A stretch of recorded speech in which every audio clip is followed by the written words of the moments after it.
Magandang araw mga kaibigan. Bigyan natin ng reaksyon. Pag-usapan natin itong post ni Mr. Ernesto June Abenes, isa sa mga leaders ng Maisog Cebu.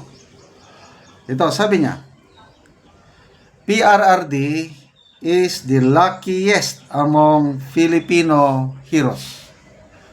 Pinakamaswerte. Hindi yung greatest Kasi kung greatest, wag na nating Dr. Jose Rizal ang ating national hero. So, PRRD, sa mata ng maraming Pilipino, kahit buhay pa siya, hero na siya.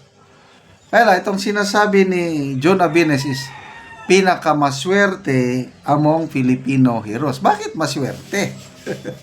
Nadadala ba sa pagiging magpaswertihan ng pagiging hero? Bakit? Ito, ang gandang rason niya.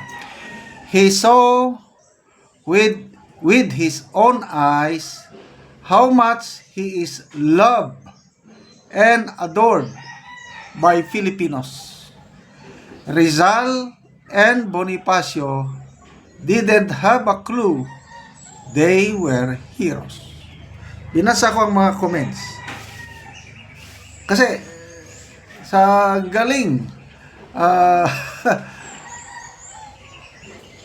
ito, MG Kiambao, isa sa mga magagaling na DDS social media influencer, sabi niya, true, agree. Irene Brian Ferry, yes, he is a hero. Tibon Maria Yumila, very much agree. Tolero Etinak Ross, tinuod world record, FPRRD lang may record tibok kalibutan world history jud ni nanapreso nga sikat di anong tawag doon, pinakasikat na prisoner sa buong mundo. Wala nang makakaagaw sa titulo ni PRRD. Kaya meron ng, it's now official, yung Duterte Park sa The Hague, Netherlands, nilagay na ng Google Maps. Kasi everyday ang ating mga kababayang OFWs pumupunta doon, walang humpay. Okay. Ano sabi ni Ma'am Hanilet Abansinya nung pagbisita niya sa Netherlands? Sabi niya kay PRRD, mas sikat ka pa ngayon kaysa nung presidente ka. Oo nga. Bakit? Kasi araw-araw mga Pilipino pumupunta doon at may post na booming na daw, booming ang economy ng The Hague, Netherlands. Kasi punong-puno palagi ang mga hotels. Airline industry, puros fully booked. Bakit? Nagdaratingan araw-araw ang mga Pilipino doon. Yung birthday ni PRRD noong March 28, walang buhay na tao ngayon na makakagawa nun. Kahit sino pa. Presidente, example, Presidente ng Amerika, the pinaka most powerful country in the world. Pag birthday ni President Trump, I love President Trump. Saludo ako sa kanya, ganahan ko sa kanya. Kailan? Ikumpara mo birthday ni PRRD noong March 28 at mag-birthday celebration ni President Trump. Kaya ba nila yung worldwide celebration? No way. Pangulong Marcos Jr., malapit ng birthday niya, September. Sige nga, meron bang worldwide celebration sa birthday ng Pangulong Marcos? Never in history. Isa lang ang nakagawa nun. Kaya nga, daman-dama ni PRRD yung pagmamahal sa kanya. Although, nasa kulungan lang siya, hindi niya nakikita ang mga tao sa Duterte Park, but alam niya. Everyday may tao doon at yun ang nakita ko, nagpapalakas sa loob ng ating Tatay Digong para lumaban. Kaya, meron siyang peace of mind. Sabi ni Ma'am Hanilet, yung health condition ng Pangulo gumaganda. Amazing things ang nangyayari sa health niya. Kasi kung ang isang tao, nakakulong ka dyan at depressed ka, babagsak ang health mo. Kaya lang, nakita ko kay Tatay Digong dahil sa sobrang pagmamahal ng Pilipino sa kanya. Kaya, ano na siya, tinanggap niya na ang kapalaran niya at isinakamay na niya ang kanyang buhay, ang kanyang future sa Diyos. So, that's it. Nakita niya, alam niya na mahal siya ng taong bayan. Oh. Greatness, no wonder. Oh, no one can question the greatness of Dr. Jose Rizal. No one can question the greatness of Andres Gat Bonifacio. But nung panahon nila, hindi nila alam na hero sila. Kasi lumalaban pa sila eh. Patay na sila nung ipakita ng sambayan ng Pilipino ang pagmamahal sa kanila. Kaya meron tayong Rizal Day, may Bonifacio Day. Kaya lang patay na sila. Ngayon, Duterte Day, halos every day sa The Hague, sa Duterte Park. Hindi lang park, may Duterte Forest, Duterte Park, may Duterte Beach. Tapos yung standee, yung life size sa ni Tatay Digong, life size picture niya, standee, is all over The Hague.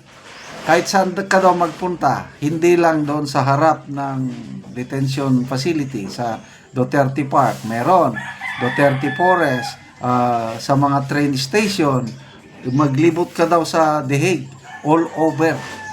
Ganon kasikat si Tatay Digong. Grabing pagmamalo dito sa Pilipinas.